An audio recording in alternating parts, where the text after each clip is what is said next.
जब उसने पतरस और यूहन्ना को हैकल में जाते देखा तो उनसे भीख मांगी। पतरस और यूहन्ना ने उस पर गौर से नज़र की और पतरस ने कहा, हमारी तरफ देख।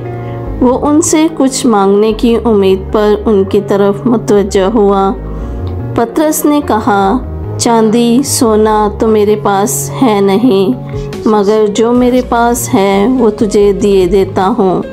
यीशु मसीह नासरी के नाम से चल फिर। और उसका दाहिना हाथ पकड़कर उसको उठाया और उसी दम उसके पाँव और टखने मजबूत हो गए और वो कूदकर खड़ा हो गया और चलने फिरने लगा और चलता और कूदता और खुदा की हम्द करता हुआ उनके साथ हैकल में गया।